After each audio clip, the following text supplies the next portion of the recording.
ఉమ్మడి తూర్పుగోదావరి జిల్లా గ్రంథాలయ సంస్థ అధ్యక్షుడు భూపతిరాజు ఈశ్వర్రాజ్ వర్మ అధ్యక్షతన శుక్రవారం కాకినాడ జిల్లా గ్రంథాలయంలో సంస్థ ఉద్యోగులతో సమీక్ష సమావేశం నిర్వహించారు.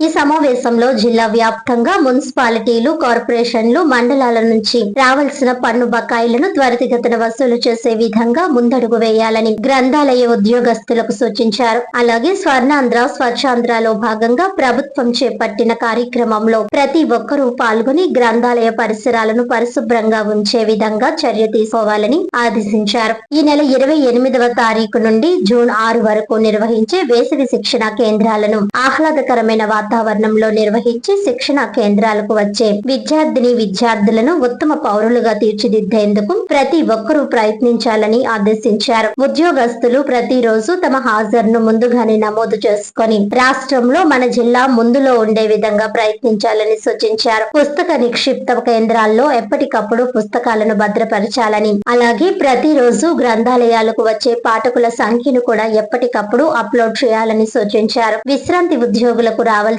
రాయితీలను త్వరితగతిన వచ్చే విధంగా ప్రయత్నిస్తానని ఉద్యోగులు అడిగిన ప్రశ్నలకు సమాధానం చెప్పారు. అలాగే గతంలో 136 కోట్ల బడ్జెట్ ఉంటే ప్రస్తుతం 30 కోట్లు కేటాయించారని, దానిపై కూడా రాష్ట్ర వ్యాప్తంగా ఉన్న అధ్యక్షులందరూ సమీక్షించి ముఖ్యమంత్రి దృష్టికి తీసుకువెళ్తామని, ఏది ఏమైనా గ్రంథాలయ సంస్థను తన హయాంలో పూర్వ వైభవం తీసుకువచ్చేందుకు శతవిధాలా ప్రయత్నిస్తానని భూపతిరాజు ఈశ్వర్రాజ్ వర్మ ఉద్యోగులకు తెలిపారు. జిల్లా గ్రంథాలయ సంస్థ ఉద్యోగులు మాట్లాడుతూ అధ్యక్షుడు భూపతిరాజు ఈశ్వర్రాజ్ వర్మ పదవి బాధ్యతలు చేపట్టిన తర్వాత జిల్లా వ్యాప్తంగా అనేక మార్పులు తీసుకువచ్చారని, గ్రంథాలయం చుట్టుప్రక్కల పరిశుభ్రంగా చేయించి జిల్లా గ్రంథాలయానికి రూపు తీసుకువచ్చారని అన్నారు.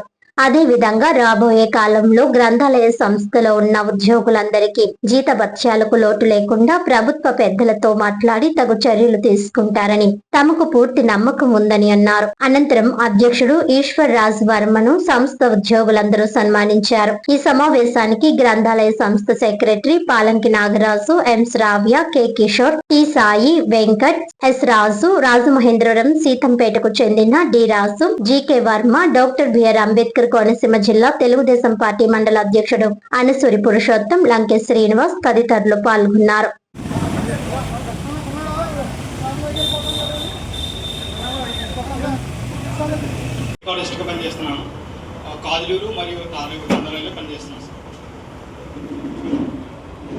నమస్తే సార్, నా పేరు పి వెంకటరంగయ్య, వ్యాలింగి కడప శాఖ స్టేషన్ లైబ్రరీలో పనిచేస్తున్నాను. నమస్తే సార్, నా పేరు రమేష్ బాబు అండి, కాకినాడ రామకృష్ణరావుపేటలో పనిచేస్తున్నాను సార్. గ్రంథాలయం ముందు ఆఫీస్ సబార్డినేట్గా పనిచేస్తున్నాను. నమస్తే సార్, నా పేరు ఏ సూర్యనారాయణ. తూర్పుగోదావరి జిల్లా గ్రంథాలయ సంస్థ ఉద్యోగుల సమీక్ష సమావేశం ఏర్పాటు చేయడం జరిగింది. ఈ సమావేశంలో ముఖ్యంగా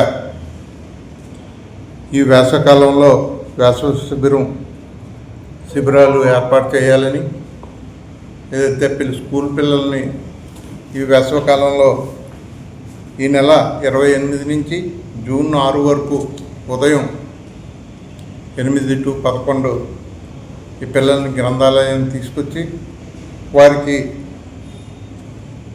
మంచి విజ్ఞానం, అలాగే కల్చరల్ అనేక రంగాల్లో వారికి శిక్షణ ఇచ్చి పిల్లలకి ఒక చైతన్యవంతులుగా చేయటానికి ప్రభుత్వం ఈ వేసవి శిక్షణ శిబిరాలు ఏర్పాటు చేయటం, ఆ భాగంలో ఈ రోజున సిబ్బంది అందరికీ కూడా దాని గురించి గైడ్లైన్స్ గురించి మాట్లాడటం జరిగింది. అదేవిధంగా ఏదైతే ఈ గ్రంథాలయాలు ఉన్నాయో దీనికి పంచాయతీల నుంచి, మున్సిపాలిటీ నుంచి, కార్పొరేషన్ నుంచి వసూలైన పన్నులలో 8% పన్నులు, ఆ బకాయిలన్నీ కూడా ఈ సెస్ రూపంలో వసూలు చేసిన బకాయిలు ఈ గ్రంథాలయానికి చెల్లించకుండా ఉన్నటువంటి పరిస్థితుల్లో ఈ జిల్లాలో దాదాపు 52 కోట్ల రూపాయలు బకాయిలు ఈ పంచాయతీలు, మున్సిపాలిటీల ద్వారా ఈ సంస్థకు రావాల్సి ఉంది. అయితే ఈ సంస్థ నిధుల కొరతతో జీతాలు కూడా ఇవ్వలేని పరిస్థితుల్లో ఉన్నందున ఈ ఉద్యోగస్తులందరినీ కూడా ప్రతి గ్రామ పంచాయతీకి అలాగే మున్సిపాలిటీలకు కార్పొరేషన్లకు వెళ్ళి సెస్ బకాయిలను వసూలు చేసి ఈ గ్రంథాలయ అభివృద్ధికి మనం ఎదురుకెళ్ళాలని చెప్పి ఆదేశించడం జరిగింది. అలాగే ఏదైతే ఉద్యోగస్తులు ఉన్నారో వాళ్ళు డ్యూటీ ఉన్నంతసేపు గ్రంథాలయంలో ఉండాలని, ఏదో హాజరైపోయిన తర్వాత బయటకు వెళ్ళిపోతే ఎట్టి పరిస్థితుల్లో కూడా ఉపేక్షించేది లేదని చెప్పి ఈ సందర్భంగా తెలియజేయడం జరిగింది. అలాగే స్వచ్ఛ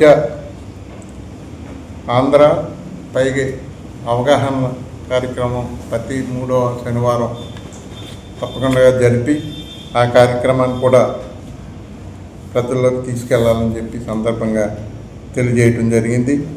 అలాగే గ్రంథాలయాల్ని పరిశుభ్రంగా ఉంచుతూ పాఠకులకి అందరికీ వారికి అవసరమైన కనీస అవసరతలు తీర్చడానికి మన గ్రంథాలయ సంస్థ సిబ్బంది అందరూ కూడా తోడ్పాటు ఇవ్వాలని ఈ సందర్భంగా ఈ సమీక్ష సమావేశంలో ఉద్యోగస్తులతో సమీక్ష చేయటం జరిగిందని చెప్పి